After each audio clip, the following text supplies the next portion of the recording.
आजच्या कार्यक्रमाचे जे अध्यक्ष आहेत लखोटिया मॅडम, खरं तर माझ्या व्याख्यानाची सुरुवात मी मॅडमच्या कार्यापासून करतो. भद्रशेट्टे मॅडम, वक्षेट्टे सर, होकर्णे सर, उद्या एक दिवस वेळ आहे तुम्हाला, सहज शक्य जर झालं तर या विद्यार्थ्यांना तुम्ही मॅडमच्या घरातील गार्डन तुम्ही दाखवा.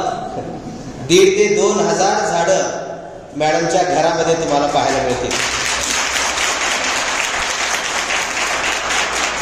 म्हणजे मी माझं भाग्य समजतो की आज जे अध्यक्ष लाभलेले आहेत, प्रत्यक्ष पर्यावरण विषयक केवळ विचार मांडणारे नाहीत, तर ते कृतीच्या माध्यमातून प्रसिद्धीपासून दूर राहून कार्य करणारे ते मॅडम आहेत. म्हणून मॅडमच्या घरामध्ये तुम्हाला पायरीवर, टेरेसमध्ये, हॉलमध्ये सगळीकडे तुम्हाला 1,500 ते 2,000 वेगवेगळ्या प्रकारची झाडं दिसतील. मी जेव्हा गेलो होतो तेव्हा मॅडम असं म्हणाले की मी ज्या ज्या राज्यामध्ये जातो बाहेर, मी तिथे फक्त एकच शोधत असतो की मला एखादं नवीन कोणतं झाड मिळेल का. म्हणजे अशा पद्धतीचे अध्यक्ष आज या ठिकाणी लाभलेले आहेत. त्यामुळे मला या ठिकाणी मनापासून आनंद झालेला आहे. महाविद्यालयाचे उपप्राचार्य डॉक्टर सुधाकर पाटील सर हेही या ठिकाणी उपस्थित आहेत. आणि त्याचबरोबर उपस्थित सर्व शिबिरातील विद्यार्थी आणि विद्यार्थिनी, सर्व स्वयंसेवक. आता महिलांनी पर्यावरण विषयक कोणते विचार मांडलेले आहेत, त्यांनी कोणतं कार्य केलेलं आहे, एक तर साहित्याच्या माध्यमातून त्यांनी कोणते विचार मांडलेले आहेत, प्रत्यक्ष महिलांनी कृतीच्या माध्यमातून कार्य कोणतं केलेलं आहे, महिलांनी चळवळीच्या माध्यमातून पर्यावरणाच्या संदर्भातला जागर कसा घातलेला आहे, अशा पद्धतीने आपण या विषयाकडे पाहणार आहोत. असं म्हटलं जातं की स्त्री ही निसर्गाशी सहज अशा पद्धतीने एकरूप होत असते. आपल्याला माहित आहे की माता आणि माती हे दोघंही सृजनशील आहेत. म्हणजे जन्म देत असताना त्या वेदना कशा पद्धतीच्या असतात त्याची जाणीव जशी मातीला आहे तसंच मातेला देखील आहे. त्यामुळं जो व्यक्ती किंवा जो घटक जन्म देत असतो ती वस्तू नष्ट झाली पाहिजे असं त्या घटकांना कधीच वाटत नाही, जन्म देणाऱ्यांना कधीच वाटत नाही. त्यामुळे निसर्गाचा जर आपण विचार केला तर आपल्या असं लक्षात येईल, निसर्गाकडे महिला ही व्यावहारिक आणि व्यावसायिक दृष्टिकोनातून कधीच पाहत नाही. मी पुढे जे काही संदर्भ देणार आहे त्यातून तुमच्या लक्षात येईल. असं आढळून आलेलं आहे की पुरुष हा पर्यावरणाकडे स्वार्थापोटी पाहत असतो, व्यवहाराच्या नजरेतून तो पाहत असतो. मात्र महिलांच्या बाबतीमध्ये तसं आपल्याला जाणवत नाही. आणि आपण दैनंदिन जीवनातले काही उदाहरण जर आपण घेतलं तर आपल्या लक्षात येईल, घर दररोज स्वच्छ करणारी किंवा स्वच्छ ठेवणारी ही महिला आहे, आपल्याला हे माहित आहे. किंवा आता इथे ग्रामीण भागातले विद्यार्थी मोठ्या प्रमाणात दिसत आहेत. पूर्वी आपल्याला माहित आहे की आपली आजी ही दाणे वाळू घालायची. कोणते दाणे? बियाचे दाणे, जे जूनमध्ये पेरलं जायचं ते दाणे. आणि ते दाणे वाळू घालून ते दाणे ती कणगीमध्ये ठेवायची, सारवलेली कणगी माहित आहे. आणि त्या कणगीमध्ये ते दाण्यावर काय टाकायची? कडुनिंबाचा ती पाला टाकायची. बघा, इथं रासायनिक काहीच नाही. म्हणजे आजही ग्रामीण भागामध्ये महिलांकडे 30-30, 40-40 वर्षापूर्वीचे जवस आहेत. जवस लक्षात घ्या. म्हणजे एखादं धान्य हे टिकलं पाहिजे तेही रासायनिक खताचा, केमिकलचा वापर न करता याची काळजी हजारो वर्षापासून आपल्या या देशामध्ये महिलांनी घेतलेली आहे. असं सांगितलं जातं की शेतीचा जो शोध आहे ते कोणी लावलेला आहे? महिलांनी लावलेला आहे. पाहिलेलं आहे की झाडं माणसांनी लावलेली नाहीत, झाडं ही उगवलेली आहेत. ती कसं उगवलेली आहेत? पशु पक्षी जेव्हा फळं खात होती आणि त्यातून फळं खात असताना बिया त्या पशु पक्ष्यांच्या पोटामध्ये जायच्या, विष्ठेच्या माध्यमातून त्या बिया बाहेर पडायच्या आणि पाऊस पडले की मग तिथे झाड उगवायचं. किंवा बिया वाळल्यानंतर वारा आला की त्या बिया उडून जायच्या आणि ते कुठेतरी चिटकायच्या बिया आणि तिथे झाड तयार व्हायचं. परंतु एका दिवशी लोकसाहित्यामध्ये असं सांगितलं गेलेलं आहे की महिला बसल्या बसल्या एक बी जमिनीमध्ये पुरते, पुन्हा त्या झाडाखाली येऊन बसते. बसल्यानंतर तिच्या लक्षात आलं की अरे दुसऱ्या दिवशी काहीतरी हिरवळ असं वरती आलेलं आहे, 1 इंच 2 इंच.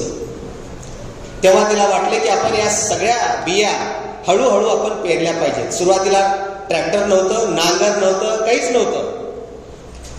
महिलांनीच शेतीची काळजी घेतलेली आहे. आपल्या खुरप्याच्या माध्यमातून, खुरपणं तुम्हाला माहित नाही, निंदणं तुम्हाला माहित नाही. जेव्हा महिला शेतामध्ये खुरपते, निंदते, तेव्हा जे सजीव असतात मातीमध्ये ते सगळे जिवंत असतात. परंतु जेव्हा आपण नांगर घालतो, नांगर हाकणारा पुरुष असतो, जेव्हा आपण ट्रॅक्टर मारतो तेव्हा सगळी ती सजीव जी सृष्टी आहे ती नष्ट होत जात असते. म्हणून हा जो इतिहास जर आपण पाहिला तर आपल्या असं लक्षात येईल की महिलांनी पर्यावरणाची जी काळजी आहे, जीव जंतूची जी काळजी आहे, सृष्टीची काळजी अतिशय बारकाईने सुरुवातीपासून त्यांनी ते घेतलेलं आहे.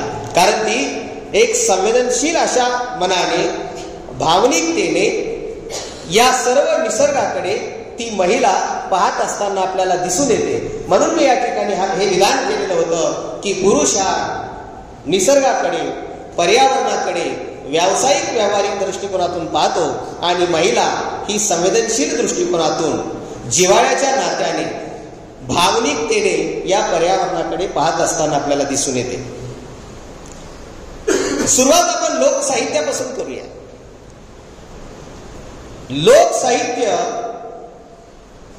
याचा आपल्याला इसवी सन सांगता येणार नाही की लोकसाहित्यातली जी गाणी आहेत, ओवी आहेत, ती केव्हापासून लिहिली गेलेली आहेत, कोणी सांगू शकत नाही. त्याचा निर्माता कोण आहे आपण सांगू शकत नाही. कारण हे लोकसाहित्य जे आहे ते परंपरेनं आलेलं आहे, ते पाठांतरानं आलेलं आहे. एका पिढीने ते दुसऱ्या पिढीला दिलेलं आहे किंवा तिसऱ्या पिढीमध्ये कोणीतरी ते जात्यावर बसून एखाद्याला महिलेला गाणे सुचलेले आहेत, ओवी सुचलेले आहेत आणि अशा ओवीतून मोठ्या प्रमाणामध्ये तुम्हाला पर्यावरणाचे काही संदर्भ सापडतील. काही ओवी लोकसाहित्यातल्या मी तुम्हाला वाचून दाखवतो. एक स्त्री असं म्हणते, सकाळच्या पायरी मुख पाहावं गायीचं. बघा, गायीचं गोमूत्र अजूनही ग्रामीण भागामध्ये घरामध्ये शिंपडलं जातं. गायीचं शेण हे पर्यावरणाच्या दृष्टिकोनातून, आरोग्याच्या दृष्टिकोनातून महत्वाचं मानलं जातं. किंवा गायीचं दूध असेल, किंवा हा जो शेतकरी आहे या शेतकऱ्याच्या शेतामध्ये आपण ज्या बैलाच्या आधारे शेती करतो त्या बैलाला जन्म देणारी ही गाय असल्यामुळं गायीचं महत्व त्या लोकसाहित्यातल्या ओवीमध्ये त्या स्त्रीनी सूचित केलेलं आहे. ती स्त्री असं म्हणते, सकाळच्या पायरी मुख पाहावं गायीचं, माझ्या अंगणी झाड तुळसाईचं. तुळशीचं झाड सुद्धा किती महत्वाचं आहे आयुर्वेदाच्या दृष्टिकोनातून, हे त्या महिलांनी या ओवीच्या माध्यमातून सांगण्याचा प्रयत्न केलेला आहे. दुसरी एक ओवी अशी आहे, ज्याच्या घरी आहे बैल तो आहे श्रीमंत. पूर्वी एखाद्या घराचं मूल्यमापन ग्रामीण भागामध्ये कशा पद्धतीने केलं जायचं? त्याच्या घरी औत आहे का, गायी आहेत का, म्हशी आहेत का? मग असं काही एखाद्या व्यक्तीच्या, शेतकऱ्यांच्या घरात असेल तर तो श्रीमंत आहे. श्रीमंताचं मूल्यमापन औत नसेल तर मग तो गरीब आहे. अशा पद्धतीनं मूल्यमापन केलं जायचं. म्हणून बैलाविषयी सुद्धा अनेक काही ओव्या या स्त्रियांच्या ओव्यामध्ये आलेल्या आपल्याला दिसून येतात. म्हणून एक स्त्री या ओवीमध्ये असं सांगते लेखी मैनाचं अंदर, 5 गाई 5 म्हशी, मुलीला अन्न राहतं. श्रीमंत कुटुंब ते समजलं जायचं की एखादी मुलगी लग्नानंतर जेव्हा माहेरी जाते, माहेरी जात असताना तिला किती गायी दिलेल्या आहेत, याच्यावरून त्या मुलीचं, त्या परिवाराचं, कुटुंबाचं मूल्यमापन केलं जायचं. दुसरी ओवी आहे, आंब्याच्या अंबराई लावली मामाजीनं, भातसा खेळतो सावलीनं. मोठ्या प्रमाणामध्ये आमराई आता आपल्याला पाहायला मिळणार नाही. आमराईतला जो काही किलबिलाट असतो पक्ष्यांचा, तिथली जी सावली आहे, ही आमराई किती महत्वाची होती पूर्वीच्या काळामध्ये, ते महिलांनी त्या ओवीमध्ये सांगितलेलं आहे. आणि विशेषतः सूर्याविषयीची कृतज्ञता. सूर्य हा नित्यनियमाने उगवतो, तो उगवला पाहिजे, परंतु तो माझ्या दारी आधी आला पाहिजे. कारण माझ्या घरामध्ये लहान लेकरं आहे, माझ्या घरासमोर वासरू आहे, गाय आहे, माझ्या घरासमोर लावलेलं झाड आहे, आणि या झाडाला सूर्याचा प्रकाश अतिशय महत्वाचा आहे. म्हणून ती महिला ओवीमध्ये असं म्हणते, उगवला नारायण आधी उगव माझ्या दारी. बघा त्या महिलांची ओवी आहे. उगवला नारायण आधी उगव माझ्या दारी, मग दुनिया हिंड सारी. तू दुसरीकडे कुठेही फिरून ये, परंतु त्याच्या आधी तू माझ्या घरी आधी उगव. अशा पद्धतीची विनंती त्या महिलांनी ओवीच्या माध्यमातून केलेली आहे. आपण लहान असताना खर तर हे सगळे निसर्गातले जे घटक आहेत त्यांच्याविषयी आपल्याला प्रार्थना म्हणण्यासाठी शिकवलं जायचं. जसं आदिदेव नमस्तुभ्यम प्रसिद्धम मम भास्करम, दिवाकरम नमस्तुते, प्रभाकरम नमस्तुभ्यम, आदितस्य नमस्कारम एक कुर्वन्तु दिने दिने. ही जी ओवी आहे की या माध्यमातून मुलावर पर्यावरणाचे संस्कार झाले पाहिजेत. म्हणून सूर्याविषयीची कृतज्ञता याशा ओवीतून निसर्गातले जेवढे काही घटक आहेत त्या सगळ्या घटकाविषयीची कृतज्ञता महिलांनीच व्यक्त केलेला आहे. लक्षात घ्या, कारण ओवी लिहिणारी, जात्यावर गाणं म्हणणारी ही महिलाच असल्यामुळं लोकसाहित्यामध्ये महिलांच्या ओवीवर पर्यावरणाच्या संदर्भात, पर्यावरणात जेवढे काही घटक आहेत त्या सगळ्या घटकाच्या संदर्भात महत्वाचे विचार आलेले आहेत. तुम्हाला मी जे काही संदर्भ देणार आहे त्यातले 2-3 संदर्भ तुम्हाला माहीत आहेत. 1973 मध्ये उत्तराखंडमध्ये जे एक आंदोलन झालेलं आहे, चिपको आंदोलन, हे आपल्याला परिचित आहे.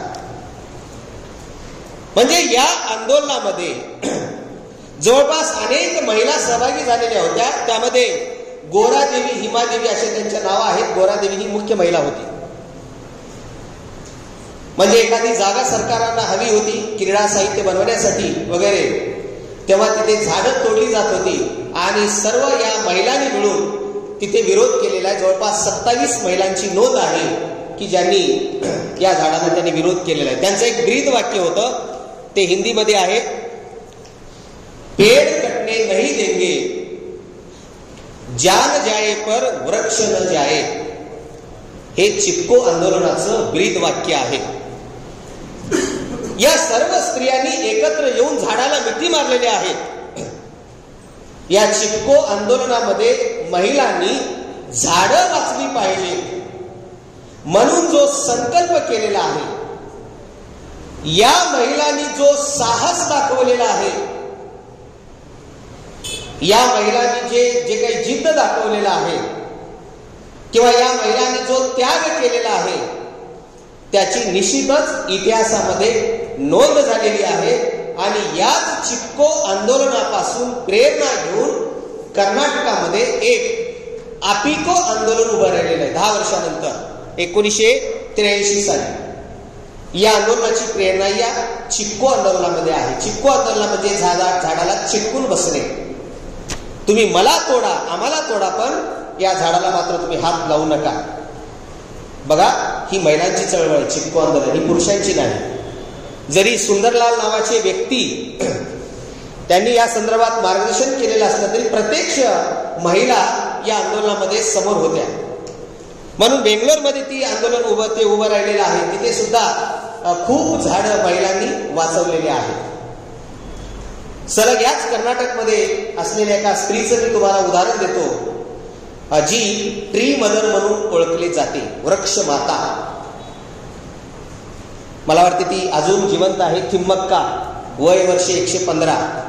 ती जेव्हा 105 वर्षाची होती तेव्हा बीबीसीने जगातल्या 100 महिलांची जी यादी केली, त्या यादीमध्ये या थिम्मक्का नावाच्या स्त्रीचं नाव होतं.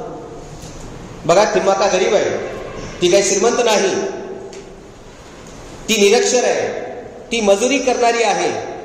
थिम्मक्काचा जेव्हा विवाह होतो तेव्हा थिम्मक्काला मूल होत नाही.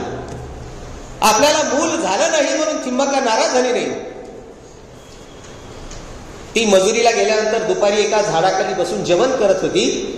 जेवण करत असताना तिच्या लक्षात आलं की रे, झाडाखाली आपण जेव्हा बसतो आपल्याला आनंद मिळतो, झाडाची सावली आपल्याला मिळते.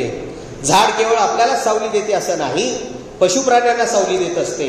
घरट्याच्या माध्यमातून झाड पक्ष्यांना सावली देत असते, पाखरांना सावली देत असते, घर देत असते, आसरा देत असते. पशुपक्ष्यांना झाड फळ देत असते, आपल्यालाही फळ देत असते. मग आपल्याला मूल नाही झालं तर आपण नाराज व्हायचं कारण नाही.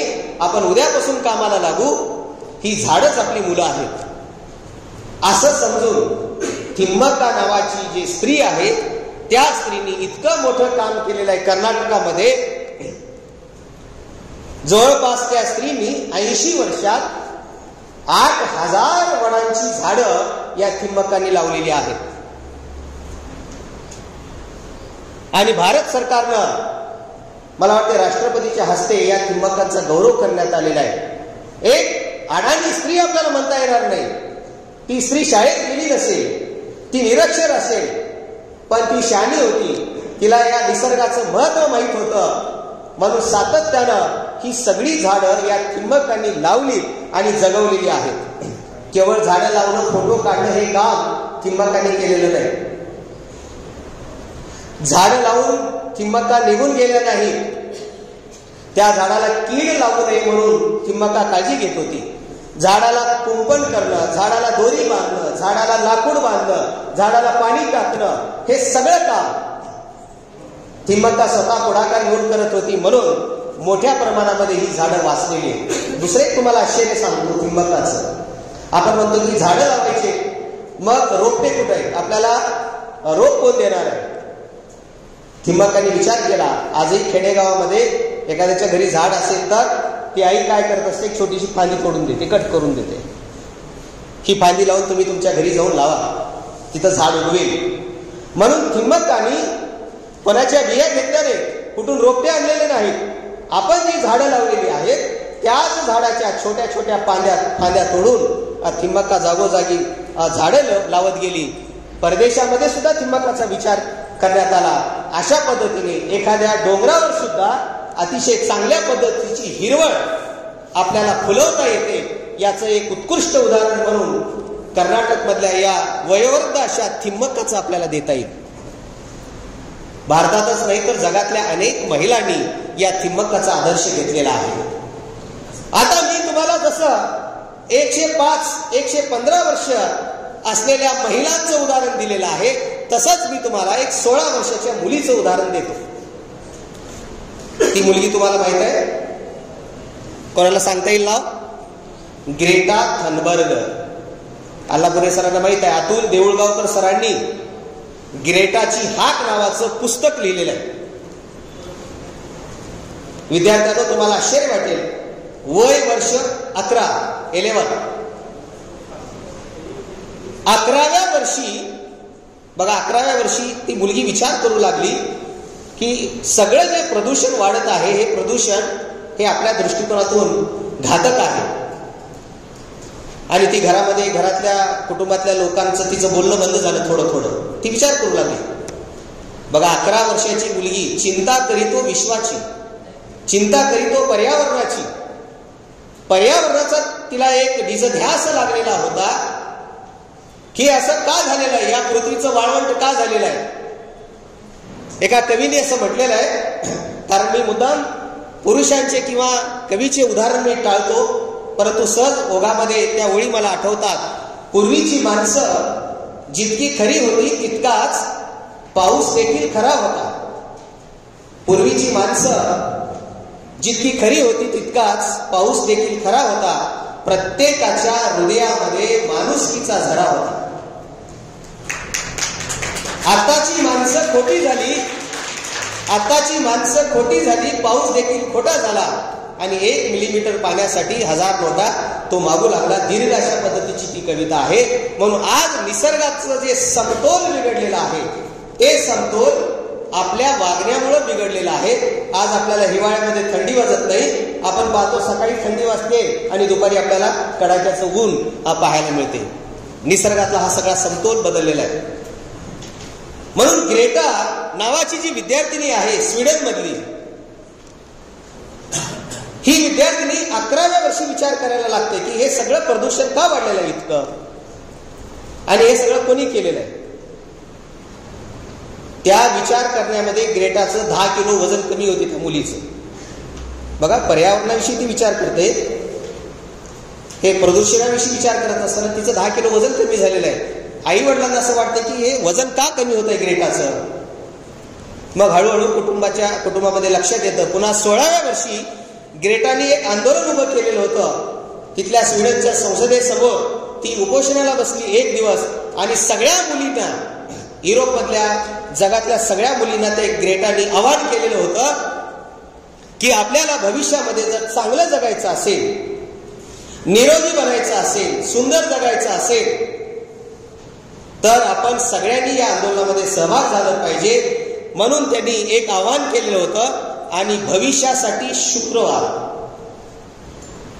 फ्रायडेज फॉर फ्युचर, दर शुक्रवारी आपण एकत्र बसू आणि आंदोलन करू. आणि पाहता पाहता ग्रेटाचं आंदोलन इतकं पसरलं, आपण कल्पनाही करू शकणार नाही. 184 देशामध्ये हे आंदोलन उभं राहिलं आणि या आंदोलनामध्ये 17 लाख विद्यार्थी जोडले गेले. बघा, 16 वर्षाची मुली आहे ग्रेटा, 17 लाख विद्यार्थी जोडले गेले. आणि या ग्रेटाने जी भाषणं दिलेली आहेत त्याच्यावर मराठीत आणि इंग्रजीत पुस्तकं काही प्रकाशित झालेली आहेत. मी आता सांगितल्याप्रमाणे देऊळगावकर सरांचं मराठीत पुस्तक आहेच ग्रेटाची, हा इंग्रजीमध्ये सुद्धा पुस्तक आहे. ग्रेटा असं म्हणते, ज्या विचारते ती आपल्याला, आमचे आयुष्य हे तुमच्या हातामध्ये आहे. माझी चूक सिद्ध करा. आपले घर जळत आहे, आमचं घर जळत आहे, तुम्ही बघणार का? तुम्हाला ऐकू येतंय ना? म्हणजे तुम्हाला कळत नाही का इतकं प्रदूषण सगळं वाढलेलं आहे. पर्यावरणाच्या संदर्भामध्ये आपण काळजी घेत नाही. आपण सगळे मिळून बदल घडवून आणू शकतो अशा पद्धतीने ग्रेटाला वाटते. म्हणून ग्रेटा या ठिकाणी आवाहन करते.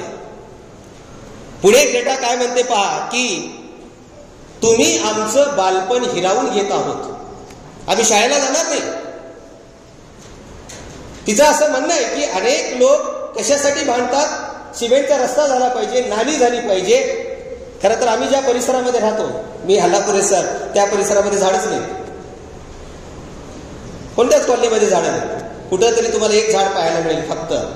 म्हणजे आपण नगरपालिकेला, शासनाला अशी मागणी करत नाही की आमच्या घरासमोर झाडं लावा, नाली नाही, रोड नाही झालं तरी चालेल, असं आपण कधी म्हणत नाही आपण. पण ही 16 वर्षाची मुलगी आहे, ती असं म्हणते की आम्ही शाळेला जाणार नाही. शाळेला जाऊन काय करावं, आम्हाला जास्त आयुष्यच नाही. प्रदूषणामुळं, पर्यावरणाचं संतुलन बिघडल्यामुळं आम्हाला आयुष्य जास्त भेटणार नाही. म्हणून आमच्यासाठी शाळा महत्वाची नाही, आमच्यासाठी पर्यावरण महत्वाचं आहे. म्हणून या ग्रेटानी जे विचारलेलं आहे समाजाला की तुम्ही आमचं बालपण, आमचं स्वप्न तुम्ही हिरावून घेत आहात. ग्रेटा असं म्हणते की तुम्ही विज्ञानाचं पण ऐकत नाही. ती म्हणते तुम्ही आम्हाला फसवत आहात. हे आम्हाला हे रस्ते वगैरे हे काही नको आहे, तंत्रज्ञान वगैरे. पृथ्वीला त्रास देणारा माणूसच आहे. तसं कवी मर्ढेकरांनी सुद्धा या पृथ्वीची झाली तिरडी असं म्हटलेलं आहे. आकाशातून हल्ले, बेचिराग जिल्हे, रक्ताच्या थारोळ्या, अशा पद्धतीचं त्यांनी लेखन केलेलं. या पृथ्वीची, खरं तर ज्या पृथ्वीवर आपण स्वर्ग तयार करायला हवं होतं, नंदनवन आपण तयार करायला हवं होतं, त्या पृथ्वीची आपण तिरडी करून टाकलेली. म्हणून ग्रेटाने असे अनेक प्रश्न या ठिकाणी समाजासमोर उपस्थित केलेले आहेत. ही ग्रेटा तुम्ही खरं तर एक स्वतंत्र असं मी याच उदयगिरीच्याच महाविद्यालयामध्ये एनकी येथे कुठंतरी या विषयावर मी बोललेलो होतो, शिबिरामध्ये. अशा अनेक महिला आहेत, त्यामध्ये महाराष्ट्रातल्या मेधा पाटकरचं आपल्याला उदाहरण देता येईल. म्हणजे नर्मदा नदी जी आहे, या नदीसाठी यांनी अतिशय खूप मोठं आंदोलन उभं केलेलं होतं. एक नाव मी तुम्हाला सांगतो, खरं तर तेही मला वाचल्यानंतर वाटलं की या महिलांचं पण पर्यावरणविषयक कार्य आहे का, मलाही आश्चर्य वाटलं. आणि ते नाव आहे अहिल्याबाई होळकर. अहिल्याबाई होळकर म्हटले की आपल्याला राणी किंवा इंदोरच्या राणी असतील किंवा एक ते रणरागिनी होत्या हे आपल्याला माहीत आहे. परंतु अहिल्याबाई होळकरांनी सुद्धा पर्यावरणाच्या संदर्भात खूप मोठं काम केलेलं आहे. म्हणजे ज्या काही नद्या आहेत आपल्या परिसरामध्ये, त्या नद्याच्या काठावर घाट बांधणं, विहिरी काढणं, तळे बांधणं, बंधारे बांधणं, हे सगळं काम अहिल्याबाई होळकरांनी केलेलं आहे. नद्याचं संरक्षण, आता नद्याची स्वच्छता, जसं आता दिल्लीमध्ये जेव्हा सरकार बदललेलं आहे त्यांनी एक अजेंडा हातात घेतलेला आहे, जी काही नर्मदा नदी आहे ती नदी आम्हाला स्वच्छ करायची.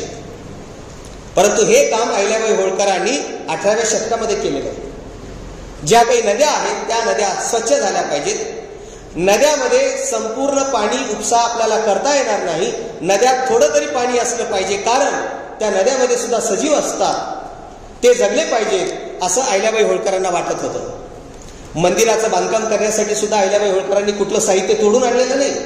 जे आपल्या परिसरामध्ये जे स्थानिक खनिज आहेत, दगड आहेत, तेच त्यांनी वापरलेलं आहे. दुसरं एक अहिल्याबाई होळकरांचा आदेश होता शेतकऱ्यांना, प्रत्येकाने 20 झाड लावलेच पाहिजेत.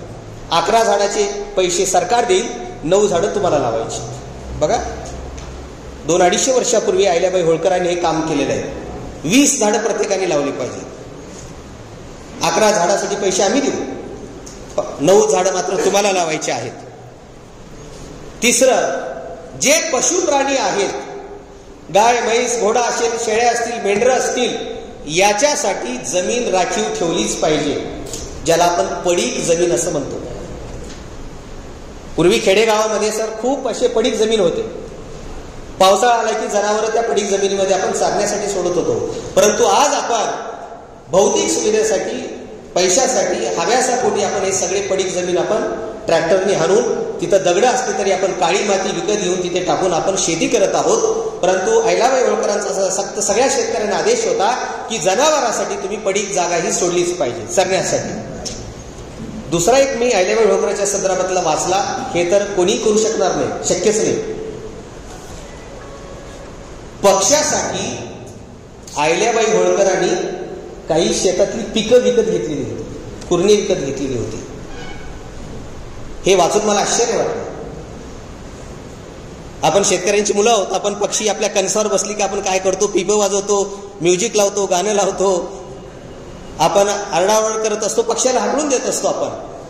पण अहिल्याबाई होळकर पक्षासाठी शेत विकत घेते, पीक विकत घेते, आणि इथे हे पीक फक्त पक्षासाठी राहील, हे दाणे फक्त पक्ष खाते. इतकं अतिशय मोठं असं काम अहिल्याबाई होळकरांनी केलेलं आहे. तिसरं एक नाव आहे सुगाता कुमारी. मी जेव्हा वाचत होतो तेव्हा मला हे सगळं लक्षात आलं. केरळमधल्या ज्यांना पद्मश्री पुरस्कार मिळालेला आहे, या महिलेने जवळपास 100 एकर जी टेकडी होती त्या टेकडीवर त्यांनी जंगल तयार केलं. आज त्या जंगलामध्ये वाघ आहेत, सिंह आहेत, हत्ती आहेत, कोल्हे आहेत, सगळे जे काही वन्य प्राणी आहेत तिथे आपल्याला पाहायला मिळेल. अगदी अलीकडचं मी उदाहरण तुम्हाला देतो, ते म्हणजे राहीबाई पोपेरे. हे नाव कदाचित महाराष्ट्रातलं असल्यामुळे सगळ्यांना माहीत असेल. हो करणे सर, थोडंसं लांबच चाललं, मला सूचना द्या, कारण सार गरण आणि विस्तार लेखन ते माहीत असल्यामुळं त्या पद्धतीने आपण कमी जास्त करू. राहीबाई पोपेरे, डोक्यावर पदर आहे, कुंकू आहे, नऊवारी साडी, नाकात नथ. बघा, ती स्त्री शिकलेली नाही, आपल्या महाराष्ट्रातली आहे, अहमदनगर जवळ. त्या स्त्रीचं गाव आहे कोंभाळणे, नगर जिल्हा. ती निरक्षर आहे, ती आदिवासी भागातून येते. परंतु ती स्त्री राहीबाई पोपेरे ही निसर्गाशी एकरूप झालेली आहे. म्हणजे आपण जे आहार घेतो त्या ज्या बिया आहेत, त्या बिया या शुद्ध असल्या पाहिजेत. म्हणून 144 गावरान बियाचं संकलन त्या राहीबाई पोपेरेने केलेले आहे. त्याच बिया शेतकऱ्यांनी पेरल्या पाहिजेत आणि त्याच बियापासून जे काही अन्न होते ते अन्न आपण खाल्लं पाहिजे. मी काल येत असताना एका रस्त्यामध्ये एक जण सेंद्रिय शेती म्हणून असं गूळ त्यांनी ठेवलेलं होतं. अल्लापुरेसांनी त्यांना असं विचारलं की हे गूळ सेंद्रिय आहे का? ते म्हणाले हो सेंद्रिय आहे.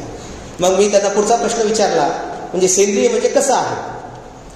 ते असं म्हणाले की गूळ काढत असताना आम्ही त्याच्यामध्ये काही असं केमिकल वगैरे काही टाकलेले नाही.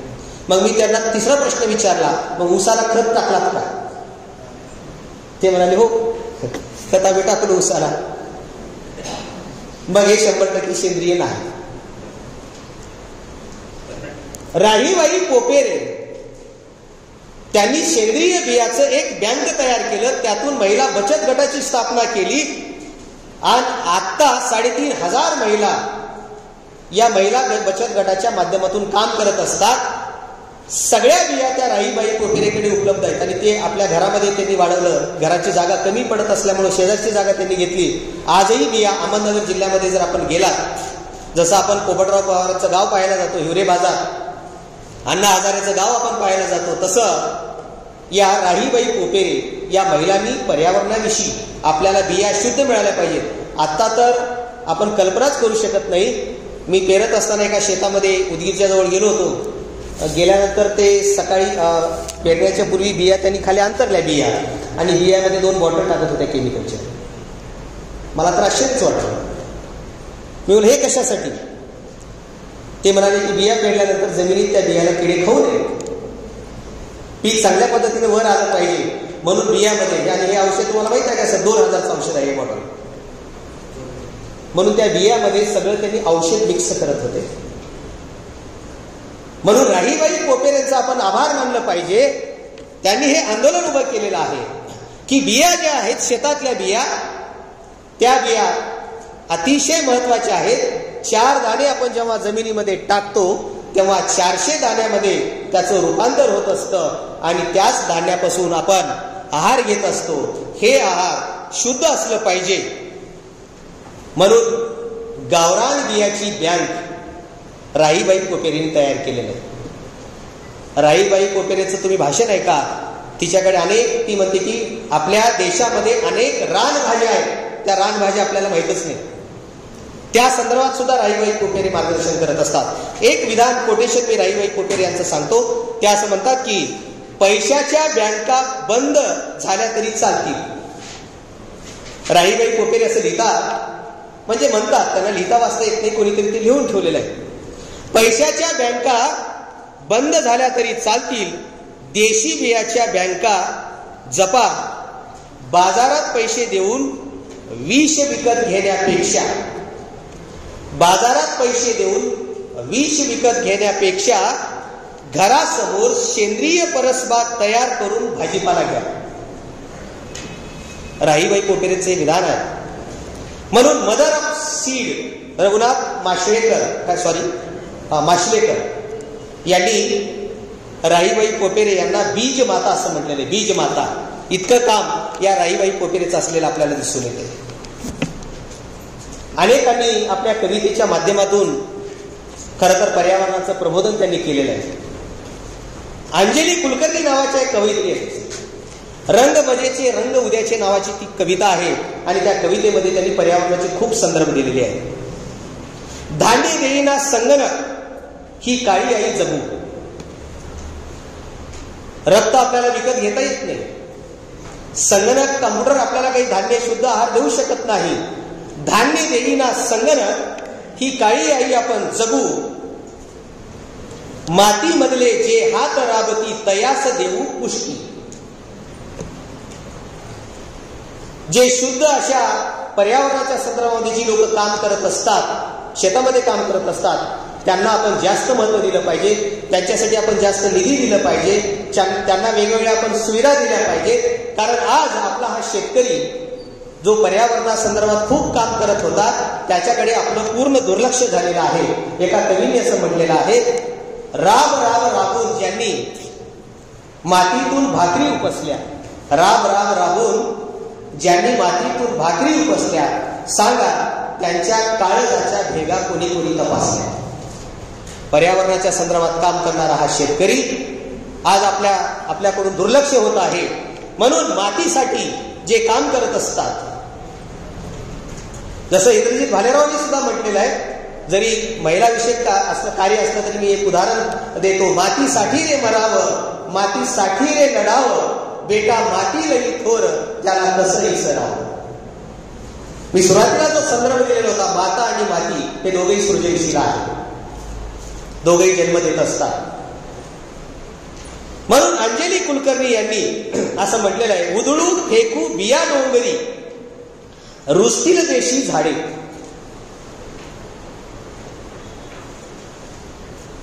काही वर्षापूर्वी सीडबॉलचा प्रयोग आलेला होता.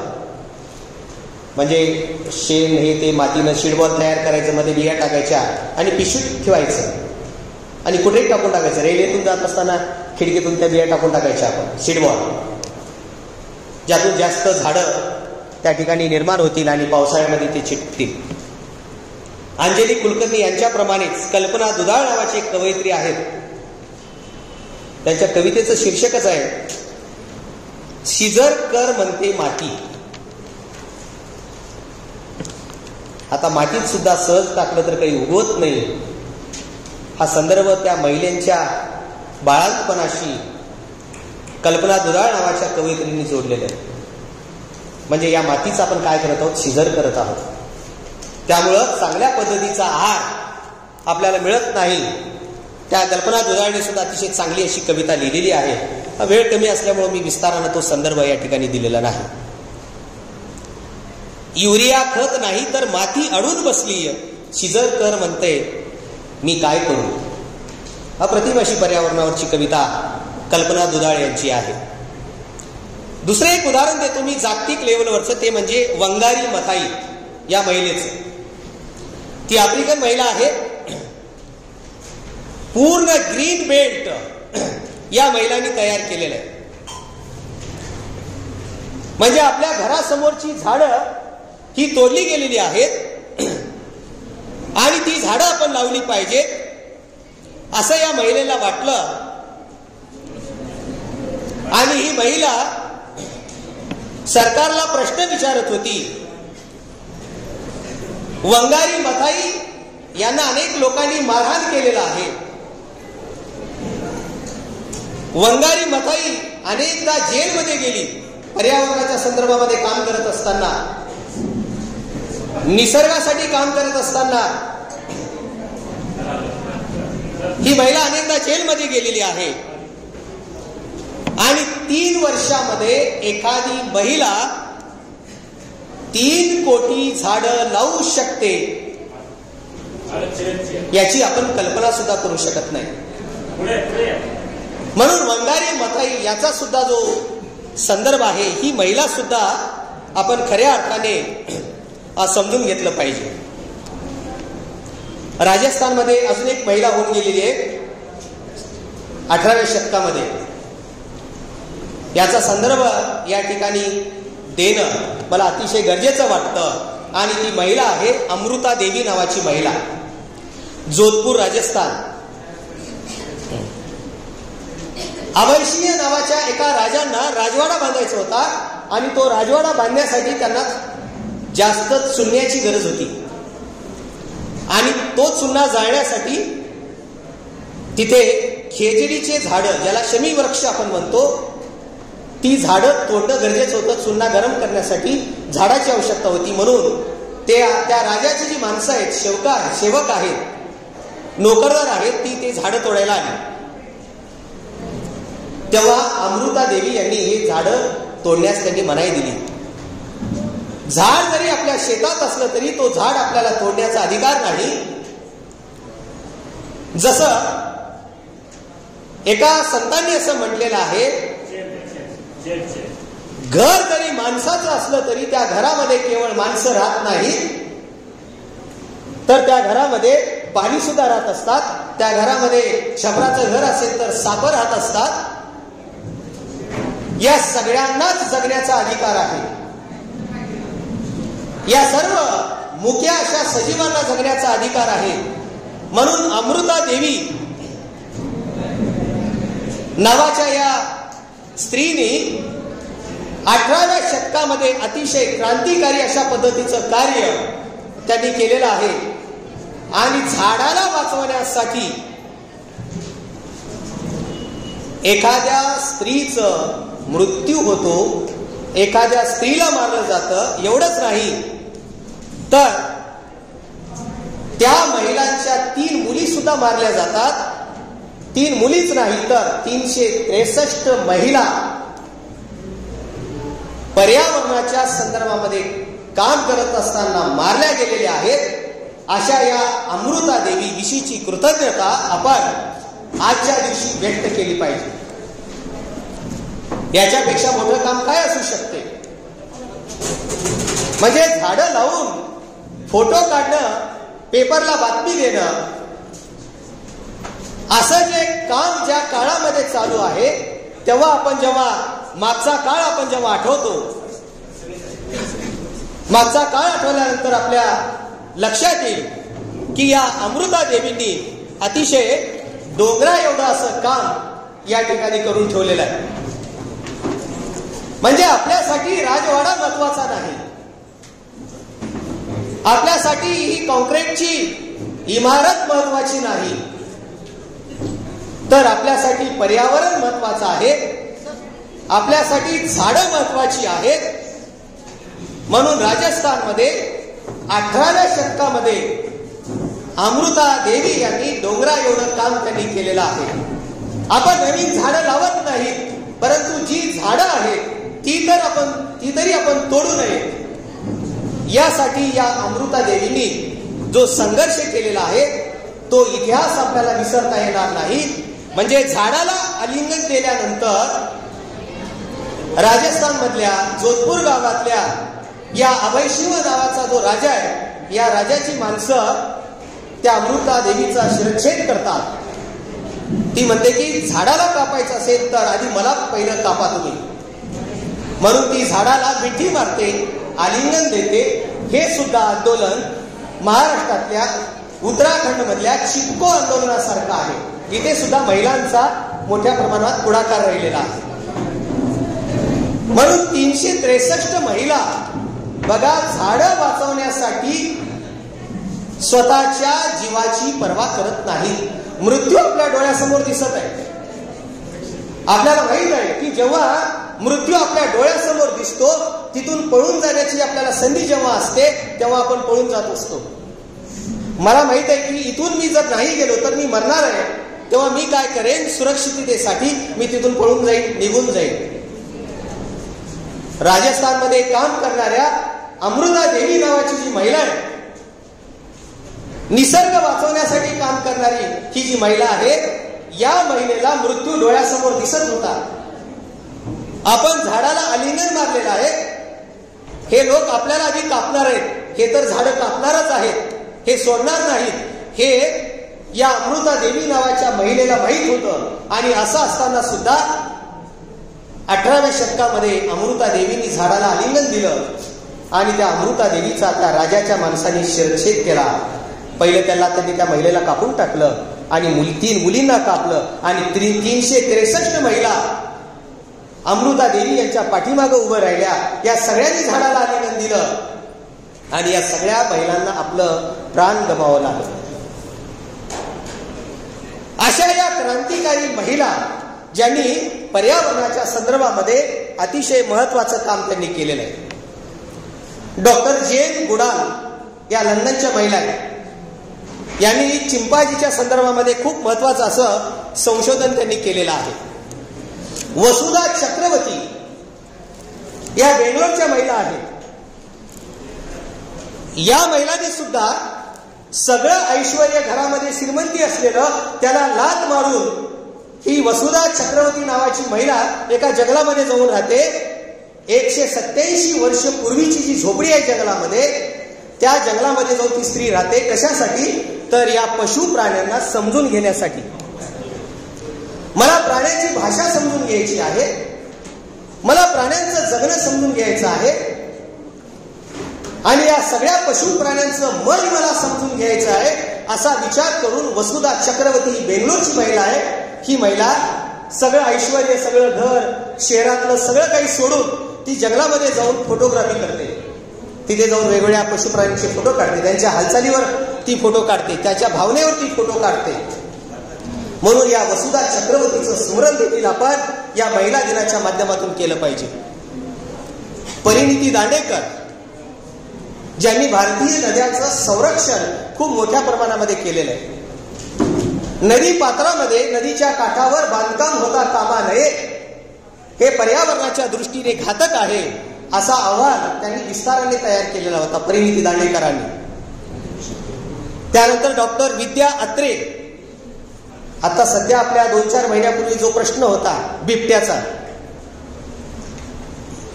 बिबट्या आणि मनुष्य या विषयावर डॉक्टर विद्या अत्रे यांनी PhD केली. आपण बिबट्यांना समजून घेतलं पाहिजे. बिबट्या तितके हिंसक नाहीत. बिबट्यांची स्मरणशक्ती कशी आहे, ती मायक्रोचिप्स त्या बिबट्याला लावून त्यांनी त्या बिबट्याला सोडलं सगळीकडं आणि 15 वर्ष त्या महिलांनी बिबट्याचा अभ्यास केला. एखादा बिबट्या जिथून निघतो तिथेच तो परत जातो. पुन्हा 400 किलोमीटर परत जाण्यासाठी त्याला 1 वर्ष लागते. का लागते त्याचं कारण त्यांनी सांगितलेलं आहे. बिबट्या दिवसा कधीच बाहेर येत नाही, तो दिवसभर लपून बसतो आणि रात्री बाहेर पडतो, परंतु तो माणसावर स्वतःहून कधीच प्रहार करत नाही. बिबट्याचं जे खाद्य आहे ते खाद्य डुक्कर, कुत्रे किंवा मांजर हे सगळं खाद्य आहे. जेव्हा शेतामध्ये माणूस बसतो, बिबट्याला असं वाटतो की हे कदाचित एखादं पशुप्राणी असेल, डुक्कर असेल, म्हणून तो हल्ला करत असतो. अशा पद्धतीचं निरीक्षण डॉक्टर विद्या अत्रे नावाच्या महिलांनी काढलेला आहे. तर बराच वेळ झाला, मी समारोपाकडे येतो. समारोपामध्ये फक्त एका महिलेचं मी संदर्भ या ठिकाणी देतो. जवळपास एक 15-20 महिलांचे संदर्भ, म्हणजे मी लखोटिया मॅडम पासून, म्हणजे स्थानिक पातळीवर पर्यावरणाविषयी काम करणारे मॅडम असतील त्यांच्यापासून ते मी तुम्हाला आंतरराष्ट्रीय पातळीपर्यंत राज्याच्या बाहेरच्या महिलांनी कशा पद्धतीनं काम केलेलं आहे तो संदर्भ मी तुम्हाला दिलेला आहे. शेवटचा संदर्भ मी तुम्हाला या ठिकाणी देतो आणि थांबतो. आमच्या विषयातल्या म्हणजे मराठी विषयामध्ये ज्यांनी अतिशय महत्वाचं काम केलेलं आहे त्या बहिणाबाई चौधरी. पेट पेट धोका याला किती घेशी माझा जीव. आता सकाळीच मस्के सरांनी फुंकणीचा चूल फुकायचा संदर्भ दिलेला होता. ते जीवाच्या किंवा आरोग्याच्या दृष्टिकोनातून फार चांगलं नाही. म्हणून बहिणाबाई म्हणते की हे चूल लवकर पेटलं पाहिजे. खेड्यातल्या मुलांना माहीत असते, जेव्हा पाऊस पडलेला असतो, लाकडं भिजलेली असतात, संध्याकाळी शेतकरी जेव्हा घरी येत असतो तेव्हा त्या आईला वाटत असते की त्यांना भूक लागलेली आहे, म्हणून ती लाकडं घेऊन येते घराच्या पाठीमागून आणि ती लाकडं ती चुलीमध्ये पेटवण्याचा प्रयत्न करते. ती गवऱ्या टाकते, लाकडं पेटवते, रॉकेट टाकते, परंतु ते चूल पेटेना आणि त्याचं प्रदूषण कशा पद्धतीचं असतं हे बहिणाबाई चौधरी या कवितेच्या माध्यमातून सांगितलेलं आहे. आपल्याला आश्चर्य वाटेल, एक गुलमोहराचं झाड एका व्यक्तीला बहिणाबाईंनी तोडू दिला नाही. एवढंच नाही, तर त्या झाडावर वीज पडलेलं होतं. वीज पडल्यानंतर बघा, एका झाडावर वीज पडल्यानंतर बहिणाबाई चौधरी 3 दिवस दुखवटा धारण करते. 3 दिवस. एक झाड संपल्यानंतर 3 दिवस ती जेवत नाही, कोणाला बोलत नाही बहिणाबाई चौधरी. आणि या बहिणाबाई चौधरींनी एक शेवटची कविता मी आपल्या समोर सादर करतो. पोया नावाची कविता, पोळा. आणि या कवितेमधून बहिणाबाईंनी बैलाचं जे महत्व आहे ते महत्व त्यांनी विशद केलेलं आहे. अलीकडे मोठ्या प्रमाणामध्ये बैलगाडीच्या जोड्या शर्यती होत असतात. याच्यावर अनेक राजकीय लोकांनी आपले वेगवेगळे विचार मांडलेले आहेत. मध्यंतरी या जोड्या अशा शर्यती बंद झाल्या पाहिजेत असं सुद्धा लोकांनी सांगितलेलं आहे. कारण बैलगाड्या जेव्हा आपण पळवतो तेव्हा आपण लाकडाने त्या बैलांना मारत असतो, त्याचं शेपूट आपण मोडत असतो. पळत असताना एखादा बैल जेव्हा पडते तेव्हा त्याचं पाय मोडत असते, बैलाचं शिंग मोडत असते. हे सगळं बैलाच्या दृष्टिकोनातून महत्वाचं नाही. हा संदर्भ सुद्धा बहिणाबाईच्या कवितेमध्ये आलेला आहे. पर्यावरणातला महत्वाचा घटक आपला बैल आहे. म्हणून या कवितेमध्ये बहिणाबाई चौधरी काय म्हणते ते आपल्यासमोर मी ठेवतो आणि थांबतो. या शिबिरामध्ये होकर्णे सरांनी मला या ठिकाणी निमंत्रित केलेलं आहे, त्याबद्दल सरांचे आणि महाविद्यालयाचे मी आभार मानतो. आणि या कवितेने मी माझ्या या व्याख्यानाचा या ठिकाणी समारोप करतो. पोळा नावाची कविता आहे. पर्यावरणाचे अनेक संदर्भ आहेत. बैलांचं कष्ट, बैलाविषयीची कृतज्ञता आपण व्यक्त केली पाहिजे. आणि बैलगाड्या, जोड्या फिड्या वगैरे पळवणं हे आपण बंद केलं पाहिजे, हे बहिणाबाई चौधरींनी अनेक वर्षापूर्वी सांगितलेलं आहे. म्हणजे पर्यावरणाच्या संदर्भात बहिणाबाई किती जागरूक होती, ती कविता या ठिकाणी मी सादर करतो. आला आला शेतकऱ्या पोयाचा रे सण मोठा. पोया म्हणजे पोळा. आला आला शेतकऱ्या पोयाचा रे सण मोठा. वडे नांगर वखर. शेतकऱ्याच्या मुलांना माहिती आहे नांगर वखर काय असतं ते. ओढे नांगर वखर नाही कष्टा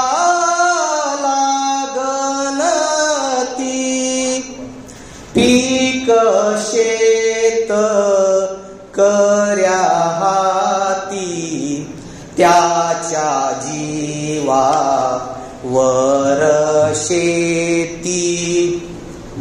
आज पुंजा रे बैलाला फेडा उपकाराच देन.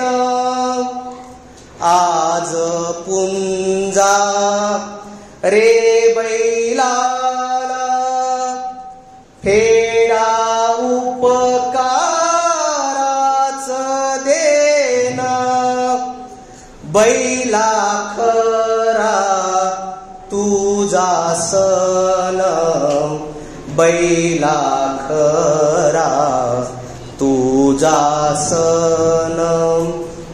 बैलगाडीच्या शर्तीचा संदर्भ शेवटच्या ओळीमध्ये आलेला आहे की बहिणाबाई चौधरी या प्राण्याविषयी बहिणाबाई चौधरीचं मन किती संवेदनशील होतं हे आपल्या लक्षात येईल.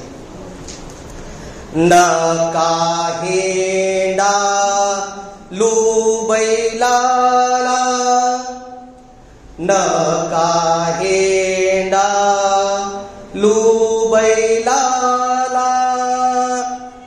माझ ऐक रे जरास, नका हेंडा लू बैलाला. माझ ऐक रे जरास, होते आपुली हाऊस आन बैला लेतरास. होते आपुली हाऊस आन बैला लेतरास.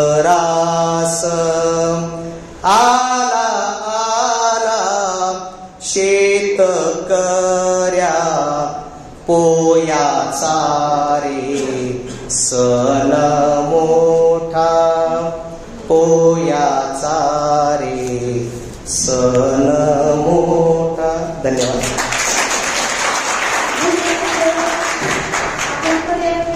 विचार